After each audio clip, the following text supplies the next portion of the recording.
mutations, if you look at the TXR1, TXA, KRAS, and CFR2, again, they were looking at things were quite pronounced. 167%, mutation 45 out of 9 tolerant. 4 driver mutations, in fact, just over mutations, KRAS and TXA, again, the fraction was 1 to 3%. So, looking at it, it's very difficult to understand the pattern of why the non-tolerant drivers would have these significant mutations in cancer drug genes. Now, does that mean that everyone that has a mutation will not develop cancer, or doesn't have cancer, or does it mean that everyone who has a mutation will eventually develop cancer? Well, if you group of 100 women that have undergone hysteroscopy, we would expect about 10% to have endometrial cancer. Maybe 1 or 2% will develop endometrial cancer. But 50% of the random population of women undergoing diagnostic hysteroscopy should not develop endometrial cancer. But what's interesting, you can have one patient who returned about 10 months later, who originally had a surgery in 2000, and hysteroscopy surgery in 2015. She was diagnosed with endometrium. We could identify 5 driver mutations in 4 genes, but pathology didn't see any evidence of cancer. Patient 10 months later returned for post-menopausal bleeding. Pathology revealed this complex hyperplasia pattern of the recipient, which is suspicious of low-grade endometrial adenocarcinoma.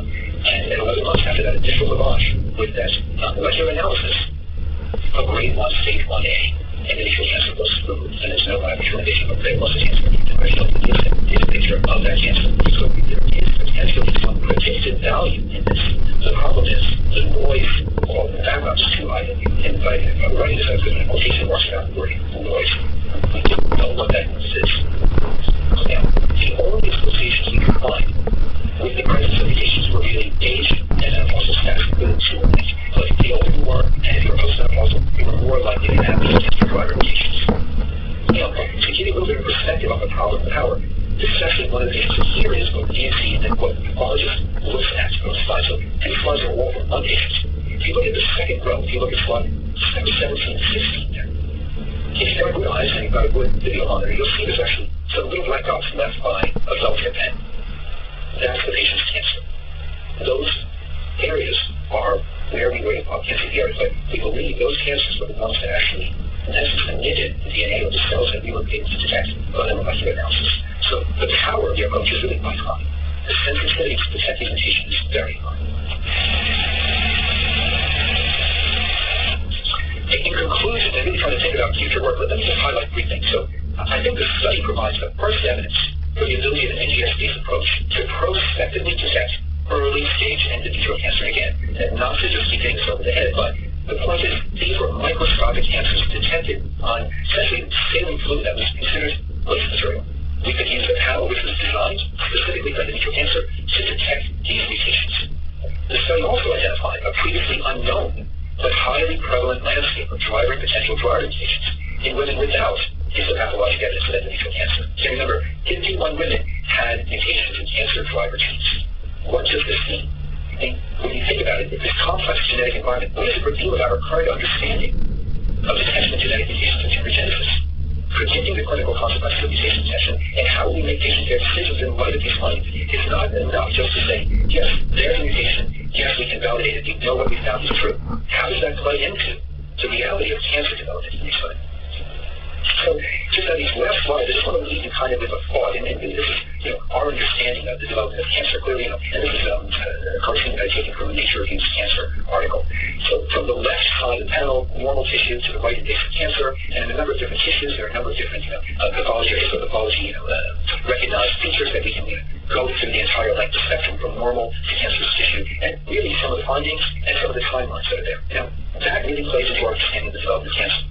But what I would ask you to think about is, when we think about the endpoint cancer, so I'm going to have this cartoon again, with the cancer standing in the doorway, you see the shadow of cancer, and if we then take that cancer material, as we've done for so many tumors now, and as we always do for understanding cancer development, we take those tumors, we sequence them, and we can bring all the different technologies from single cell understanding to next generation sequencing to really break down those tumors and understand the genetics of it. What are the features that are there at that last time point when we have a cancer? And so we have to be careful not to look back down that tunnel and say, oh yes, here we have these mutations in the tumor. So if I walk backwards, whenever I see one of these mutations, I know I'm on this path towards the development of cancer. It's irrevocable. When I see these mutations, I'm needing care. But that's really not the way we should be thinking. I would say, based on our findings in endometrial cancer. Just having the mutations And seeing that in the timeline does not mean, therefore, that you will develop cancer, because, again, we're finding these mutations in women who do not have evidence of cancer. So it's not a fair model to say cancers have these mutations, and I look backwards. Any time for the longer, because you have these mutations, you will develop these cancers. It's an easy trap to fall into. Again, I think the study really highlights we have unparalleled technology now. Next generation sequencing means that you understanding. Our study was an individual cancer. We can go through the literature. You actually see very similar studies for leukemias and skin cancer. So again, I want to thank all the patients in the panel that participated in our research program, particularly the people in my laboratory from the Nitro Group, Nadia Nair, all the comments from the natives, in particular Peter Justina from the Division of Gynecological Oncology, the people at Civil Biosciences, in particular also from the ICANN Institute for Genomics and Multiscale Biology, Morphiva, Bobby Seawood, Richie Rykoff, a number of people that helped fund these studies, and even for a study like this with only 102 patients, including all the attending fellows, the residents that really helped this study that comes to fruition. So with that, I want to thank you for your patience and open up for questions if there are any.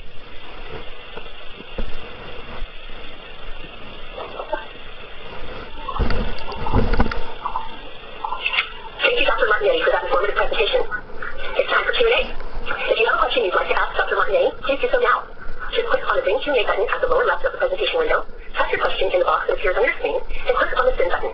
We'll answer as many questions as we have time for. If we are unable to get to your question, Dr. Martinetti will follow up with you via email after the presentation. Let's get started. Our first question is this technology available for screening women now? Thanks, Julie. So the technology is going to be available, but it is not ready for it's really not ready to screen women, because I think, again, if we encapsulate the study findings, we can detect early stage cancers, but we detect in this landscape of mutations that we don't understand the biology and we don't understand the clinical relevance yet.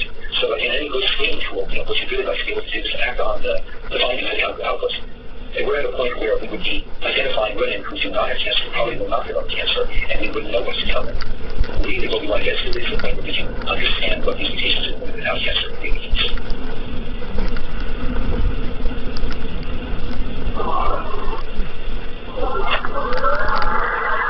Thank you. The next question is, what does having a cancer gene mutation mean to the patient?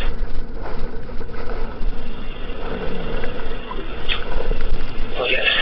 Yeah, that's a great question. And quite frankly, we just don't know yet.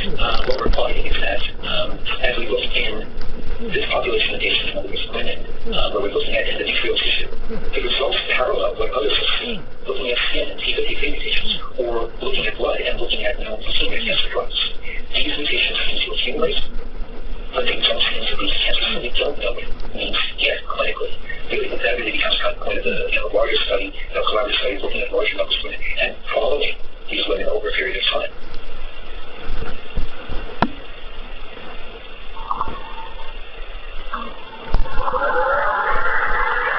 The next question is this the only tissue that has been found to have mutations in cancer genes without pathologic evidence of cancer?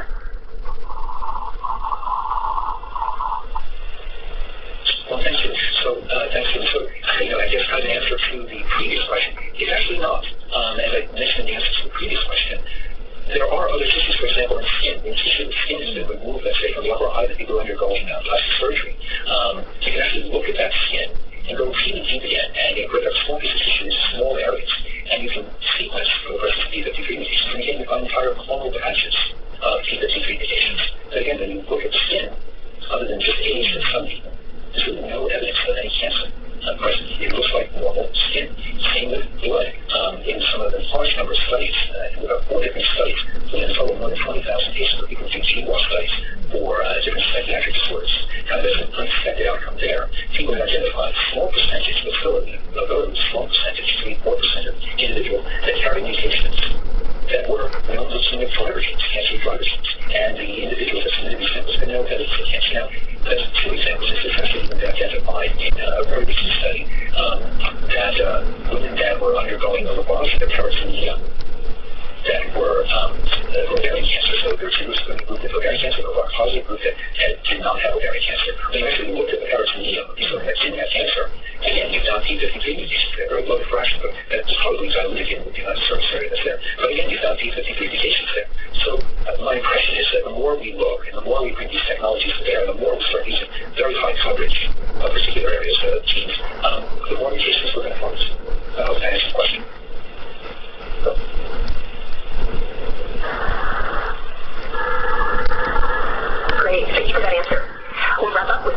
question, and that question is, what next?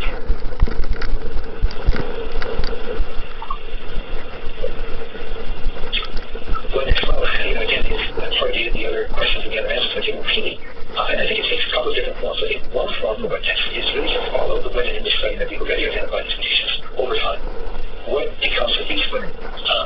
What percentage will develop cancer, if any? What other health issues may these women have, if any at all? So that would be one part of the study for the future. I think the other study is really to do a larger study, more within different gene panels, even what we identified as 12 gene panel. I think it makes sense to essentially open up the gene panel to look for other kinds of genes that may be involved in proliferation of cells, immunology, response, a number of different things that we can interrogate for women. And it would probably make also sense to look at the timeline of women who do not have any evidence or any suspicion of cancer. What does the normal in the field look like? What do the different areas of tissue teach us about the accumulation of mutations, if any mutations are truly accumulating? I think, again, what this study does is really point out the development of mutations in cancer genes. In what we see in a small panel, we can imagine that a larger panel would be more mutations, but it really identifies the accumulation of mutations, not just in this tower approach that we think about for cancer, but really taking this part of normal development. And what are the forces, if any, even from within the cell that prevent cancer from arising, despite the presence of these mutations?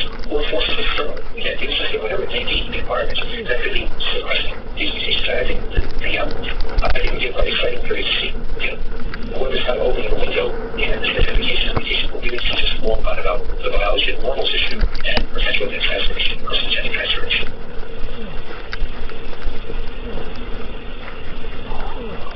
I would like to once again thank Dr. Martignetti for his presentation. Do you have any final comments?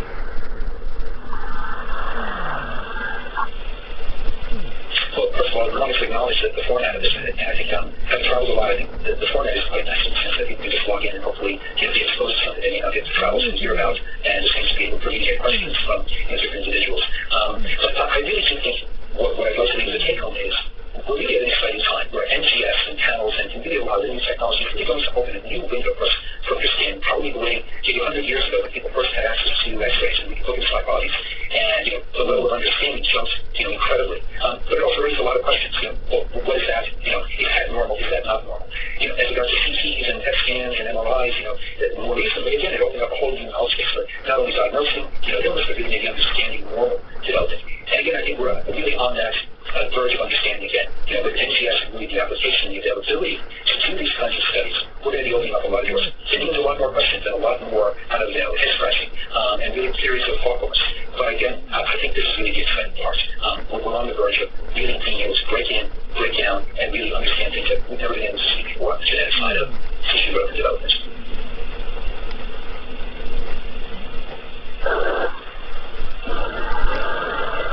Thank you once again, Dr. Martignetti. I would also like to thank LabRoots for making today's educational webcast possible. Before we go, I want to let everyone know that today's webcast will be available for on-demand viewing through July 2017. You will receive an email from LabRoots letting you know when this webcast will be available for replay. Please share that announcement with your colleagues who may have missed today's live event. That's all for now. Thank you for joining us. We hope to see you again soon. Goodbye.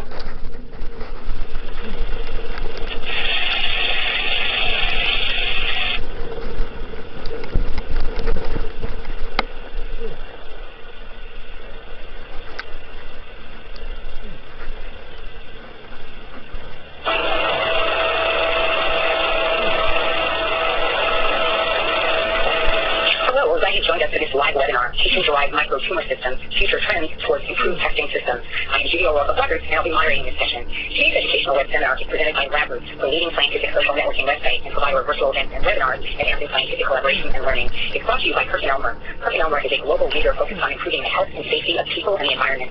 Their innovative detection, informatics, and service capabilities combined with more technology and expertise consider gaining greater insight into their science. Let's get started. Continuing educational credit. Please click on the CD button at the bottom left corner and follow the process to receive your credit. You can post questions during this presentation while they're fresh in your mind. To do so, simply type them into the Q&A box, which will open when you click the green Q&A button at the lower left of the presentation window. Questions will be answered after the presentation. To enlarge the slide window, click on the screen icon in the lower right-hand corner of the slide window. If you experience technical problems seeing or hearing the presentation, just click on the support button found at the top right of the presentation window, or report your problem by clicking on the green Q&A button at lower left. I now present today's speaker, Gary Galan, Periostomy, PhD, platform leader at the Center for High Throughput Genomics at the Genome Institute of Singapore.